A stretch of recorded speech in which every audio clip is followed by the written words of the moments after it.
কবর যত কঠিন, কিয়ামত তার চেয়ে অনেক বেশি কঠিন। কিয়ামত যত কঠিন, জাহান্নাম তার চেয়ে অনেক অনেক অনেক বেশি কঠিন। কি দিয়ে বুঝায় আপনাকে আমি কবর কত কঠিন?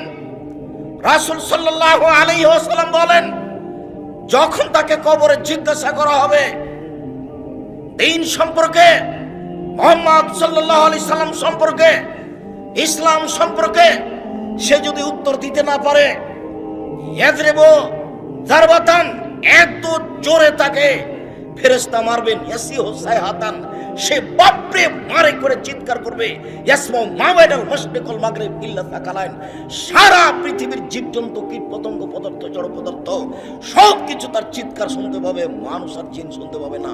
এখান থেকে 50,000 কোটি কিলোমিটার দূরে যে বস্তু আছে সেও শুনতে পাচ্ছে এই কবরের চিৎকার। সে কত জোরে চিৎকার করছে আপনাকে আমি বুঝাতে অক্ষম।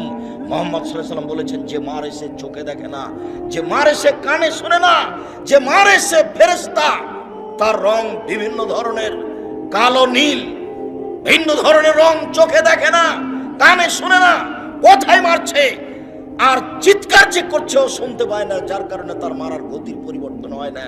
মারে যে সে পুলিশ নয়, মারে যে সে মানুষ নয়, সে খায় না, পেশাব করে না, তার সংসার নাই, তার বিবাহ শাদী নেই, তিনি হচ্ছেন ফেরেশতা। প্রথম বাড়িও যেমন, শেষ বাড়িও তেমন, এইভাবে তাকে মারতে থাকবে বিচারের দিন পর্যন্ত। রাসূল সাল্লাল্লাহু আলাইহি সাল্লাম বলেন, যে লাঠি দিয়ে মারা হয়, যে হাতুড় দিয়ে মারা হয়, সেই হাতুড় যদি পাহাড়ের উপরে মারা হয় তাহলে ফায়াসিরু তুরাব, সেটা পাথর হয়ে যাবে, ধুলা হয়ে যাবে, একবারে খান খান হয়ে। পাহাড়ের উপরে মারা হলে পাহাড় ধুলা হয়ে যাবে। যেই হাতুড় দিয়ে মারা হয়, সেই হাতুড়টা যদি পাহাড়কে মারা হয় তাহলে পাহাড় ধুলা হয়ে যাবে। মুহাম্মদ সাল্লাল্লাহু আলাইহি সাল্লাম এইভাবে বলেন। কি দিয়ে বোঝায় আপনাকে আমি কবর কত কঠিন? এখানে চিৎকার করছে, তার কণ্ঠ, তার শব্দ শুনতে পাচ্ছে 50,000 কোটি কিলোমিটার দূরে।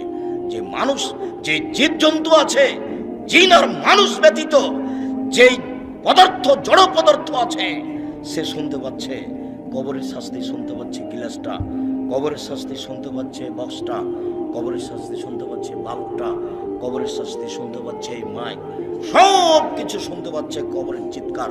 কিন্তু মানুষ এবং জিন শুনতে পায় না। শুনতে পারলে সে বাঁচত না। আপনাকে আমি বুঝাতে পারি কবর কি জিনিস। রাসূল সাল্লাল্লাহু আলাইহি সাল্লাম দিন রাত কবরের শাস্তি থেকে বাঁচতে চাইতেন। যখনই তিনি জানাজায় দাঁড়াতেন, তখন লোকটার জন্য কবরের শাস্তি থেকে আল্লাহর কাছে বাঁচতে চাইছেন, আল্লাহ তুমি তাকে কবরের শাস্তি থেকে বাঁচাও।